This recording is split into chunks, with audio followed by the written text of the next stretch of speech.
¿Alguna vez has pensado que un simple hábito puede cambiar por completo la manera en que tu cuerpo responde al pan de cada día? Tal vez nunca te hayas imaginado que congelar el pan podría influir en tu salud, especialmente después de los 40 años, pero aquí tienes una novedad: este simple gesto puede marcar una gran diferencia en el control de tu glucemia, en la salud de tu intestino e incluso en la prevención de enfermedades crónicas. ¿Quieres saber cómo es posible? Quédate conmigo hasta el final de este video, porque lo que voy a revelarte puede sorprenderte y revolucionar la forma en que incluyes el pan en tu rutina. Vayamos directo al punto: congelar el pan antes de consumirlo.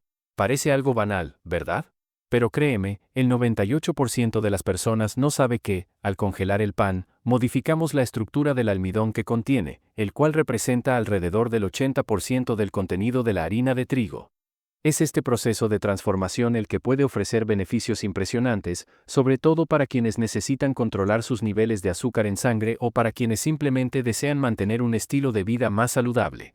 Y no se detiene ahí: este truco también puede aplicarse a otros alimentos ricos en almidón, como el arroz y las papas. ¿Por qué el pan puede ser un problema para muchas personas? Por lo general, el pan que encontramos en la panadería se elabora con harina de trigo refinada, un ingrediente que, durante el proceso de refinado, pierde gran parte de sus fibras, vitaminas y minerales. Lo que queda son básicamente carbohidratos simples, fáciles de digerir y que generan picos de azúcar en la sangre. Esos picos de glucosa obligan al páncreas a producir más insulina para poder transportar ese exceso de azúcar a las células. Con el tiempo, el cuerpo puede desarrollar resistencia a la insulina, cuando las células ya no responden tan bien a la hormona. Este es un paso importante hacia el desarrollo de diabetes tipo 2, además de favorecer la acumulación de grasa abdominal y la aparición de endurecimiento de las arterias, aumentando el riesgo de infarto y derrame cerebral, presión arterial alta y enfermedades renales. Y no solo quienes tienen diabetes deben prestar atención: mantener niveles constantes de azúcar en la sangre beneficia a todos, especialmente a quienes ya pasaron de los 40 años, pues en esta etapa el metabolismo puede volverse un poco más lento y la tendencia a subir de peso y a padecer problemas de salud aumenta. Es decir, no podemos simplemente ignorar lo que el pan refinado le hace a nuestro organismo, sobre todo si se consume en grandes cantidades o sin ningún acompañamiento de fibra, proteínas y grasas buenas. ¿Y qué sucede cuando congelamos el pan?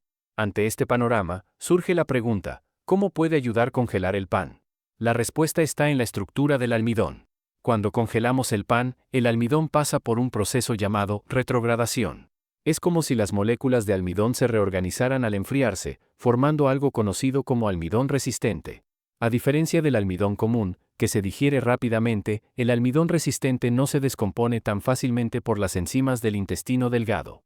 Por ello, llega casi intacto al intestino grueso. En el intestino grueso, el almidón resistente se comporta como una fibra, alimentando las bacterias beneficiosas que habitan allí, la famosa microbiota intestinal o flora intestinal. Estas bacterias fermentan el almidón resistente y producen compuestos como el butirato, un ácido graso de cadena corta con propiedades antiinflamatorias que ayuda a mantener la salud de la mucosa intestinal. Varios estudios científicos señalan que el consumo de almidón resistente puede mejorar el equilibrio de la microbiota, aumentar la sensibilidad a la insulina y disminuir la inflamación del cuerpo. En otras palabras, este tipo de almidón es un gran aliado para quienes desean tener un intestino saludable y un metabolismo más equilibrado. Pero no nos detenemos aquí. Otro gran beneficio es que, al digerirse más lentamente, el almidón resistente reduce la velocidad de liberación de glucosa en el torrente sanguíneo. En consecuencia, se evita o al menos se atenúa ese pico de azúcar en la sangre, que, como vimos, resulta perjudicial a largo plazo.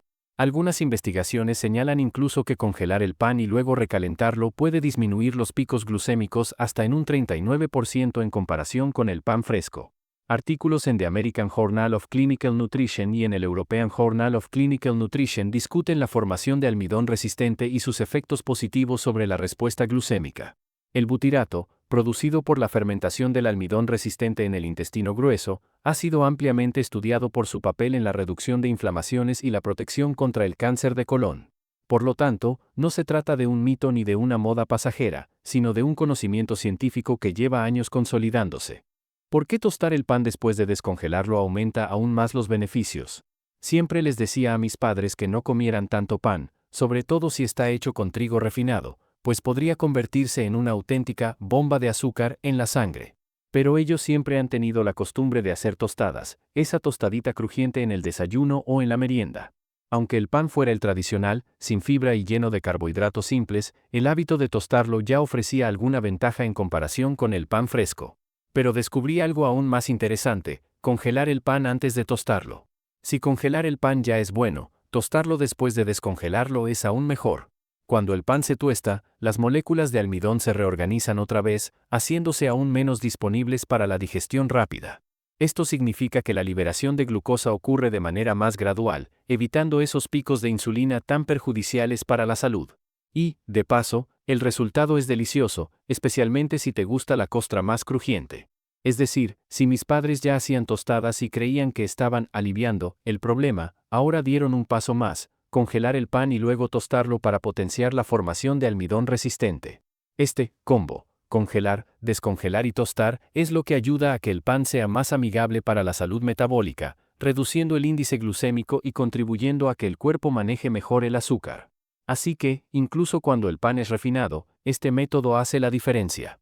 Claro que, si es posible, vale la pena optar por versiones integrales o de fermentación natural, pero ya es un gran avance para quien tiene el hábito de comer pan y no quiere o no puede dejarlo por completo. ¿Cómo llevar a cabo el proceso de congelación del pan?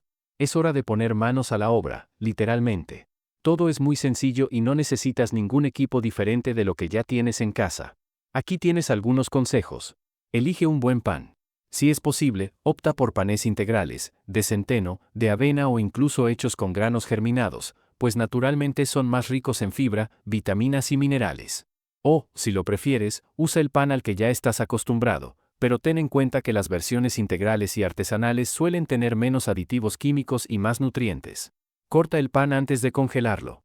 De esta manera, puedes descongelar solo las rebanadas que vayas a consumir en ese momento. Esto evita el desperdicio y facilita la manipulación. En cuanto al empaque, coloca las rebanadas en bolsas plásticas aptas para congelar o en recipientes herméticos. Trata de extraer la mayor cantidad de aire posible para prevenir la formación de cristales de hielo. Estos cristales pueden alterar la textura del pan. El pan puede almacenarse en el congelador hasta por 3 meses. Más allá de eso, puede comenzar a perder sabor y textura. Pero, seamos sinceros, 3 meses es bastante tiempo. Para descongelarlo, puedes sacar las rebanadas del congelador y dejarlas a temperatura ambiente durante aproximadamente 1 a 2 horas. Si tienes prisa, utiliza el microondas. Coloca el pan en un plato, cúbrelo con una toalla de papel ligeramente húmeda y caliéntalo en intervalos de 15 a 20 segundos hasta obtener la textura deseada. Otra opción es el horno a 150 grados centígrados durante unos 10 a 15 minutos. Después de descongelar, pon las rebanadas en la tostadora o en el horno, a unos 180 grados durante 5 a 10 minutos, volteándolas a la mitad del tiempo. Si quieres, también puedes usar un sartén con un poco de mantequilla, aceite de oliva o incluso sin grasa, solo para asegurar ese tostado rico por cada lado. Listo, tu pan ahora está lleno de almidón resistente y listo para disfrutarse. ¿Y qué hay de otros alimentos ricos en almidón, como el arroz y las papas? Una de las sorpresas más interesantes de esta práctica es que no se limita al pan. También puedes aplicar la misma lógica al arroz y a las papas. Estos alimentos presentan la misma característica de contener almidón que se vuelve resistente al congelamiento. Entonces, si te gustan el arroz o las papas pero te preocupa su impacto en el azúcar en sangre, aquí tienes más consejos. Para preparar el arroz de forma que se estimule la formación de almidón resistente, primero cuécelo de manera habitual, ya sea blanco, integral o parbolizado. Una vez que esté listo, extiéndelo en una bandeja o recipiente y déjalo enfriar a temperatura ambiente durante unos 10 a 15 minutos. Después, pásalo al refrigerador, donde debe permanecer por lo menos 12 horas. Este proceso ayuda a convertir parte del almidón en almidón resistente, lo que puede hacer que el alimento sea más amigable para el control de la glucemia. Si quieres conservar el arroz más tiempo, divídelo en porciones individuales y congélalo hasta por 3 meses. Para recalentarlo, utiliza el microondas, calentando en intervalos cortos, o ponlo en una olla con un poco de agua en la estufa, revolviendo hasta que quede uniforme. También puedes calentarlo en el horno, a unos 150 grados, cubriendo la bandeja con papel aluminio durante unos 20 minutos. Para las papas, primero cocínalas al vapor, asadas o hervidas en agua, hasta que estén suaves pero sin deshacerse. Luego, déjalas enfriar unos 10 a 15 minutos a temperatura ambiente y, después, ponlas en el refrigerador durante al menos 12 horas. Este proceso ayuda a convertir parte del almidón en una forma más resistente, lo que puede beneficiar el control de la glucemia. Al descongelarlas, utiliza el microondas, el horno, a unos 150 grados, hasta que se calienten de manera uniforme, o saltéalas en un sartén con un chorrito de aceite de oliva. Consumirlas justo después de calentarlas garantiza la mejor textura y conserva los beneficios del almidón resistente. Si sigues estos pasos, estarás transformando el arroz y las papas en alimentos que liberan la glucosa de manera más lenta, mucho más interesante para quienes buscan evitar picos de azúcar en la sangre. Otra estrategia fundamental para quienes desean controlar la glucemia es no comer nunca carbohidratos solos. Consumir pan, arroz o papas sin ningún acompañamiento hace que el carbohidrato se absorba aún más rápido, aumentando la glucemia de manera abrupta. En vez de consumir carbohidratos solos, procura combinarlos de forma más equilibrada para retardar la absorción de azúcar en la sangre y mejorar la saciedad. Agrega siempre una fuente de proteína, como huevos, quesos, carnes magras, pescados o leguminosas, como frijoles y lentejas, pues ayudan a desacelerar la digestión de los carbohidratos. Incluye también fibra procedente de verduras, hortalizas y frutas con cáscara, que funcionan como barrera física, reduciendo todavía más el índice glucémico. Para rematar, añade grasas saludables, como aceite de oliva, aguacate u oleaginosas, como nueces y almendras, que prolongan la saciedad y aportan nutrientes esenciales al organismo. Por ejemplo, al comer una rebanada de pan tostado, añade un huevo revuelto con vegetales y báñalo con aceite de oliva. O, si prefieres una opción vegetariana, prepara un sándwich de hummus de garbanzo, tomate, rúcula y un chorrito de aceite de oliva. Además de delicioso, esta combinación ayuda a desacelerar la absorción de los carbohidratos, manteniendo la glucemia bajo control. ¿Sabías que con un simple paseo de 15 a 30 minutos después de comer puedes ayudar bastante a controlar el azúcar en sangre? Otra cosa que siempre discutía con mis padres era la importancia de caminar después de las comidas. Antes pensaba que ese hábito no tenía sentido, creía que el cuerpo necesitaba reposar después de comer para no sobrecargar la digestión. Pero, con el tiempo y el estudio, comprobé que mis ideas estaban equivocadas y que ellos tenían toda la razón. Caminar después de comer, de manera ligera, puede marcar una gran diferencia en la salud, especialmente en el control del azúcar en la sangre y en la digestión.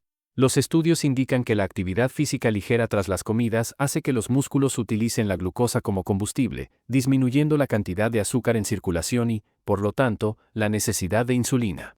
Además, caminar después de comer favorece la digestión, brinda más energía y ayuda a evitar esa sensación de somnolencia o bajón que algunas personas sienten después de una comida rica en carbohidratos. Y no tiene que ser nada extenuante. Un paseo por la cuadra, sacar a pasear al perro, cuidar el jardín, cualquier movimiento cuenta. Piénsalo como una inversión en tu salud y en tu longevidad. Como muchos de su generación, mis padres ya tenían la costumbre de hacer caminatas ligeras después de las comidas, algo que hoy la ciencia respalda ampliamente. Esto me hace reflexionar sobre la importancia de escuchar los aprendizajes de los mayores. La humanidad ha llegado hasta aquí gracias a la transmisión de conocimientos entre generaciones. Muchas prácticas que, a primera vista, parecen anticuadas en realidad encierran una sabiduría que la ciencia apenas empieza a corroborar. Claro que algunas cosas deben revisarse y descartarse, pero muchas otras pueden aprovecharse, adaptarse e integrarse a nuestra vida cotidiana. Ese diálogo entre lo aprendido en el pasado y lo que descubrimos hoy es lo que nos permite construir una vida más saludable y equilibrada. Sigamos. Otro punto positivo, y que no puede ignorarse, es que al congelar el pan evitas tirar comida a la basura. ¿Cuántas veces has comprado un paquete de pan, has comido solo unas rebanadas y has dejado que el resto se endurezca hasta perder su sabor o incluso enmohecerse? El desperdicio de alimentos es un problema serio, y congelarlos es una manera de prolongar su vida útil. Así, sacas solo lo que vas a consumir ese día o en esa comida y dejas el resto bien guardado en el congelador, sin prisas. Al mismo tiempo, sigues obteniendo los beneficios del almidón resistente. ¿No es eso una ganancia doble? ¿Y qué pasa con el pan de fermentación natural? El pan de fermentación natural es un tipo de pan elaborado con un fermento natural, también conocido como levain o masa madre. Dicho fermento se elabora a partir de una mezcla simple de harina y agua, donde microorganismos presentes de forma natural, bacterias del tipo Lactobacillus y levaduras silvestres, inician un proceso de fermentación espontáneo. Mucha gente que ve videos sobre el tema pregunta, ¿y el pan de fermentación natural también pasa por el mismo proceso de formación de almidón resistente al congelarlo? Bueno, en líneas generales, sí, pues el principio de enfriamiento y congelación actúa sobre el almidón presente en la harina. Sin embargo, el pan de fermentación natural ya tiene otras ventajas, como la predigestión de parte del gluten y del almidón durante el proceso de fermentación natural, lo que a menudo lo hace menos pesado para el intestino.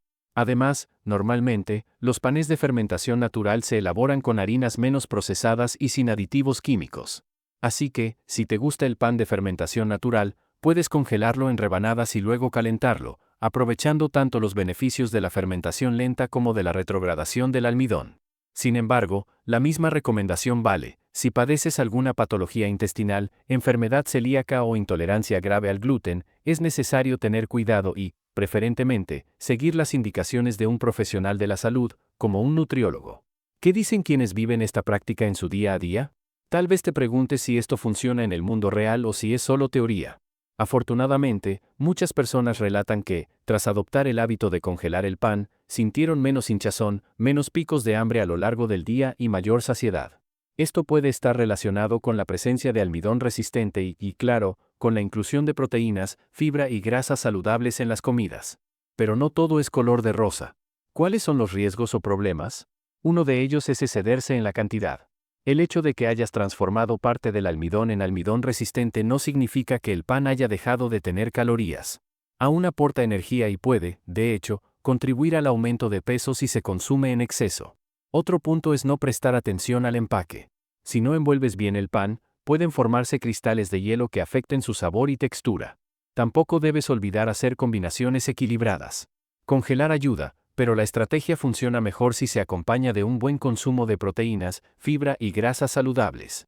Y, por último, no subestimes el poder de la actividad física. Moverse con regularidad es indispensable para quien busca una vida saludable. Incluso comiendo pan congelado, si permaneces inactivo todo el día, probablemente no obtendrás todos los beneficios. ¿Y tú, ya sabías que congelar el pan tenía todos estos beneficios? ¿Intentarás hacerlo en casa? Comparte tu experiencia en los comentarios. Creo que, cuando intercambiamos ideas, aprendemos nuevas maneras de incorporar hábitos más saludables en nuestro día a día. Así que, si te gustó lo que leíste, deja tu comentario, dale me gusta a este video y compártelo con alguien que pueda beneficiarse de esta información. Al fin y al cabo, la buena información está para compartirse.